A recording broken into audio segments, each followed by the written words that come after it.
안녕하세요. 영화비평 중독가 해독입니다. 오늘은 한참 논란이 되고 있는 영화 사냥의 시간에 대해서 말씀드리겠습니다.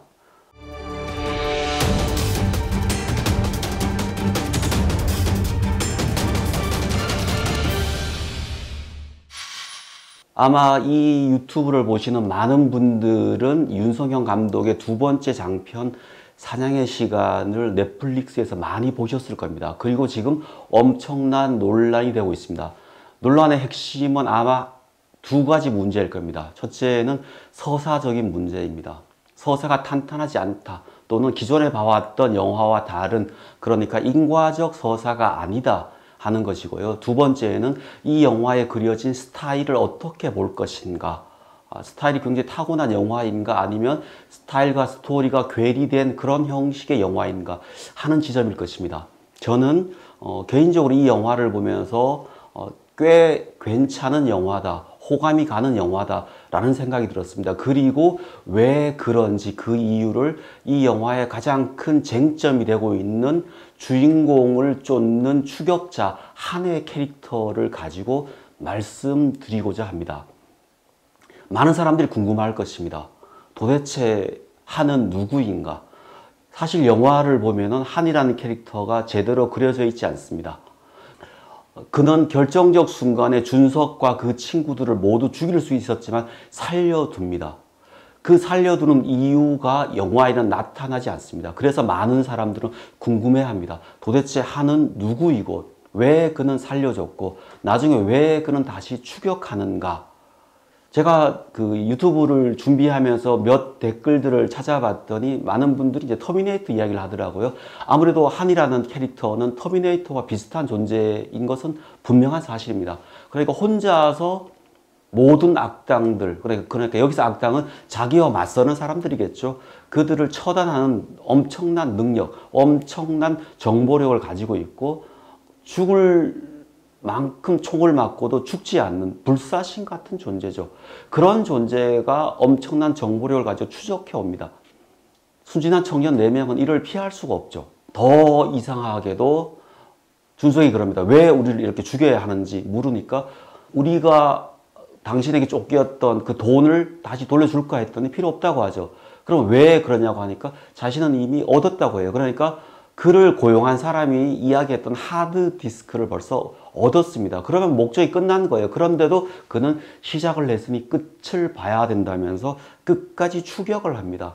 사실 이 부분도 보통 우리가 익숙한 스토리텔링이라면 왜 그런지 설명이 나왔어야 됩니다. 왜 그가 그렇게 일을 하는지, 과거의 상처가 무엇인지, 어떻게 그는 그런 인간이 되었는지 나와야 되는데 전혀 나오지가 않죠.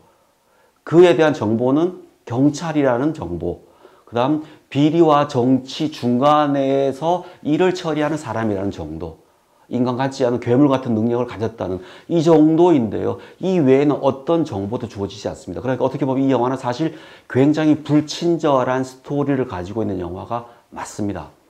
그리고 많은 사람들이 그 캐릭터 때문에 이 영화가 불편한 것도 맞습니다. 저는 그래서 거꾸로 생각해 봤습니다. 이 캐릭터를 감독은, 각본가는 왜 사용했을까? 그리고 왜 그런 캐릭터에게 쫓기는 4명의 청춘을 그렸을까? 그런 의문이 들었습니다. 그리고 제 나름대로 어떤 추적을 해보게 되었습니다. 그래서 오늘 드리고 싶은 말씀은 제가 생각한 한이라는 캐릭터에 대한 저만의 해석입니다. 물론 그 해석이 틀릴 수도 있고 맞을 수도 있습니다. 그냥 이렇게 해서 여러분도 어떤 영화를 여러분만의 방식으로 해석할 수 있다는 것을 말씀드리고 싶어서 제가 오늘 사냥의 시간을 가지고 온 것입니다. 사냥의 시간은 기본적으로는 청춘 영화죠. 이재훈 씨가 맡은 준석, 안재홍이 맡은 장호, 최우식이 맡은 기훈, 박정민이 맡은 상수, 4 캐릭터가 나옵니다. 지금 충무로에서 가장 핫한 4 청춘이 나와서 발생하는 일들을 그리고 있지만, 이 영화는 지독히도 디스토피아적이죠. 그들이 절도를 하면서까지 돈을 벌었지만 그 돈은 종이조각이 되었고, 지금 한국에는 어떤 희망도 없고, 상수는 엄마가 병원에 있어서 병원비 대기도 바쁘고, 가족이 있지만 가족과 연락하지 못하고, 심지어 두 인물은 가족도 없습니다. 거기서 그들이 할 수 있는 것은 아무것도 없습니다. 영화는 처음부터 그 황폐한 지금으로부터 얼마 뒤의 시간인지 모르겠지만 황폐화된 미래의 디스토피아를 매우 우울하게 그리고 있습니다. 그리고 그 영화 안에서 청춘들은 할 수 있는 것들이 아무것도 없습니다. 그래서 출소한 준석이 도박장을 털자라고 할 때 그들은 기꺼이 같이 터는 그 작업을 합니다. 그리고 영화는 이제부터 하드보일드 서스펜스 미스터리 추리극으로 아주 힘차게 진행이 됩니다. 영화는 이제부터 서사의 영화가 아니라 분위기의 영화입니다. 도망가는 아주 어설픈 청춘과 그를 추격하는 로봇 같은 전문가의 대결, 사실 대결이 될 수가 없죠. 이제부터 영화는 대부분 배경이 밤입니다. 그리고 그 밤도 자욱한 안개가 낀 한치 앞을 알 수 없는 짙은 배경 속의 밤입니다. 그 밤에 도망가는 청춘과 추격하는 로봇 같은 전문가의 이야기가 펼쳐집니다. 저는 여기서 당연히 많은 분도 그러겠지만은 도망치는 네 사람의 심리 또는 세 사람의 심리를 보게 됩니다. 그들에게는 앞으로의 삶이 밤과 같은 어두운 삶이고 안개처럼 미로 속입니다.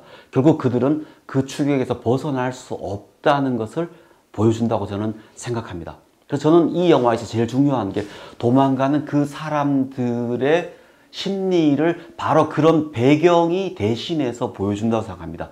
그리고 벗어날 수 없는 그 길이 결국은 그들의 처한 상황이고 앞으로의 미래라고 생각합니다. 그래서 저는 오히려 이 영화는 제가 볼 때는 좀비 영화라고 생각합니다.